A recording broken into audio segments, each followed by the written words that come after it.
Hello, everyone. Hope you had a wonderful long weekend. Let's go ahead and just dive right into it, make this short and sweet. Looking at the dollar here, I was expecting to see the dollar pull back after hitting that 98.62 level. Again, I had underestimated the strength here. Basically, it's been buoyed by the weakness in the euro, which does have more downside ahead of it. So, that being said, I'm expecting to see dollar continue to grind up here, do a test of that 99.30, looks to be a 32, 33 area, and then we should chop around this area for a little bit before seeing that reversal happen. So, again, was a little bit off here, well, a little bit largely off here, I'll admit that. Off the 98.63 level, 62 area, didn't resist, pushed to the upside, and we continue to see this price dwindling to the upside here. And again, grinding up towards that 99.32 area for the retest of the prior high here. And then we'll see if we can go ahead and cap the rally at that point in time, or if we're going to continue to push to the upside. Now, when I look to my weekly time frame view, looks to me like, again, that area should be holding up pretty well as resistance in the near term and potentially even in the longer term here. We're basically at that mid fib level here between my 61.8 and 78.6. So again, I would think that this area should be a pretty good spot for a reversal back down. So we'll see how that part plays out. So far, again, dollar is still looking pretty good. Euro weakness is adding to the strength, or actually essentially supporting this move to the upside here. Pound is still holding up pretty well as well. So we'll see if we can go ahead and get the euro bottomed out, put some pressure on the dollar here around that 99.32 area, and we'll see how that goes going forward. So just so I have the reference point here, looking for that upside push, and then I like to see again a reversal back into that 98 level. So I'll go ahead and just make that notation so we have it for reference in the next video, and we will continue on our way with gold. So far as gold has been concerned, this is our weekly time frame view, which should have been on. Basically followed the move pretty well from what I was looking for here. Still haven't obviously broken to the upside here. That's obviously a longer term move that I've been looking for. And dropping down to the 4 hour time frame view, I think I pointed out in one of the more recent segments here that we were essentially looking at gold within a range here. Followed it to the T to the upside. Now, I do think that as we go through this upcoming week, we'll be looking for a little bit of a different story here. Probably going to see again another pullback into that 1580 to maybe 1577 level, chop around in this area here, and then we'll see if we can get that upside continuation. Looking for around that 1595 area for the next resistance level.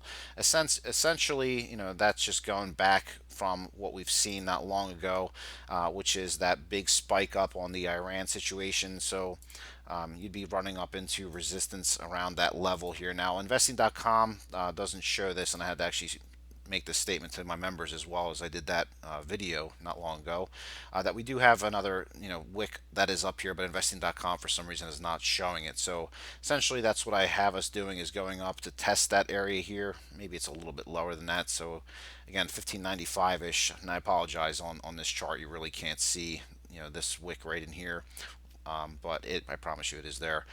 You can see it on your own charts. Take a look at it. That's essentially the 78.6 fib level that I'm measuring from the top here down to the lows. And after we hit that level, probably again chop around, but I'll get there when we get there, essentially. So for the near term, as I just recently said, looking for again another push to the downside here to the 1580 to 1577s, looking for some chop in this area, consolidation, what have you, and then another run up here, assuming that this area continues to hold. If not, then again we'll continue to kind of drift a little bit down lower to 1570 again, and then look for that push to the upside. But either way, I think that near term, in this past week, I'm trying to say, is we did end up hitting those 1588s that I was looking for. So again, we're pulling back now would be a nice time to consolidate along the 1580 to 1577 level, and then we'll go ahead and see when she makes that next run up. Probably not this week, but you never know what happens with the headline news and stuff like that. So we'll just have to keep that one as it is, looking for the pullback in the near term, and then still again, looking for upside, further upside in the future to at least the 1594, 1595 level, and then we'll see if we can go ahead and chop around in here a little bit near the 1590s, and then again continue the trend to the upside, the longer term trend, I should specify, to the upside. So I'll go ahead and save that, and we'll continue on forward here with crude oil. Now, crude oil again, surprising to the upside here. I'm not a big believer, honestly, in this overall move to the upside here. She has broken to the upside with a little bit more strength than I expected, but again, when the market hears, OPEC looking to do cuts, it gets a little bit ahead of itself. So again, it is what it is. No problem with me being wrong.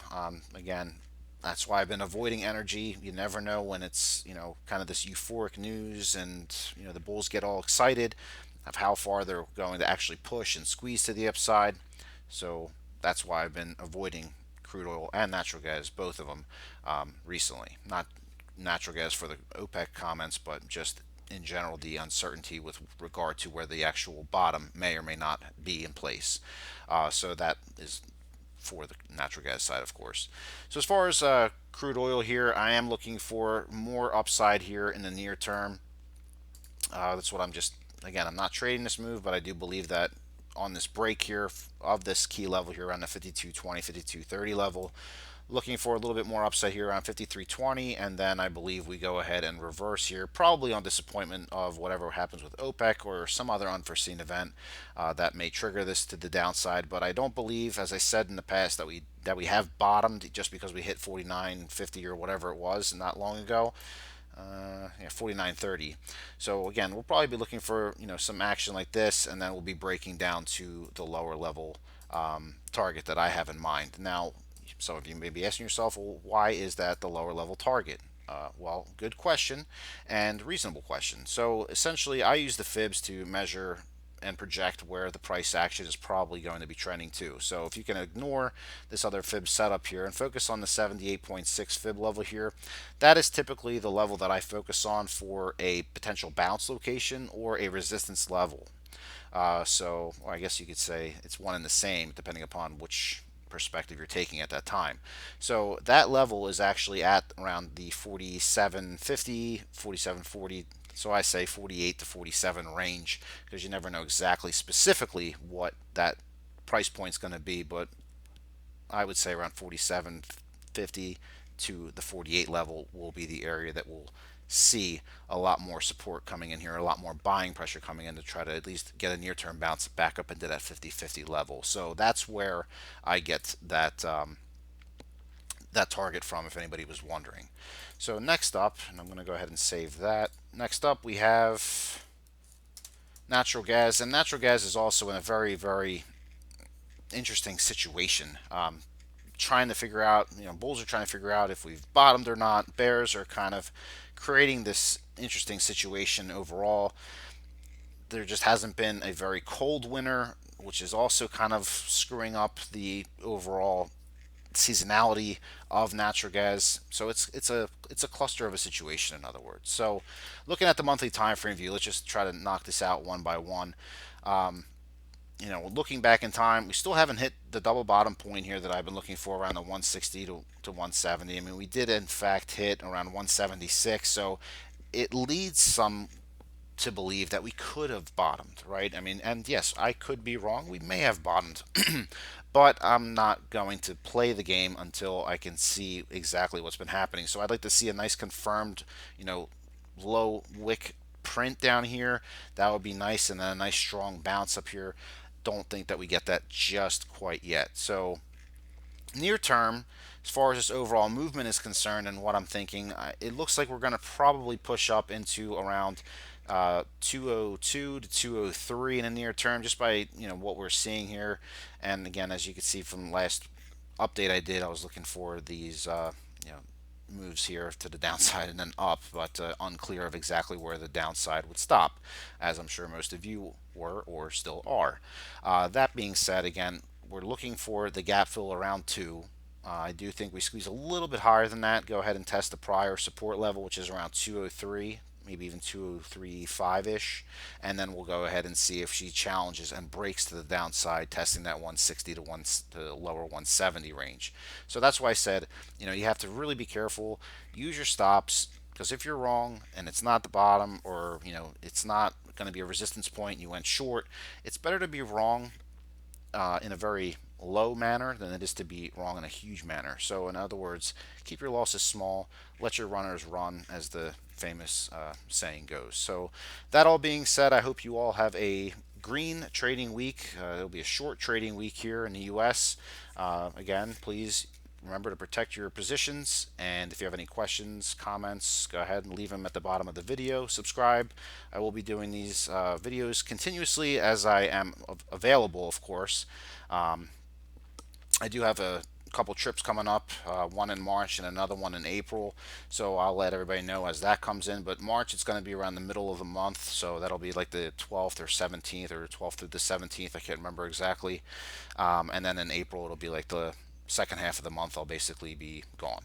But I will go ahead and try to answer any emails. If you send them my way, I'll do my best to respond. In either case, you're always welcome to reach out to me directly, thetradersperspective at gmail.com. Again, green trades to you all.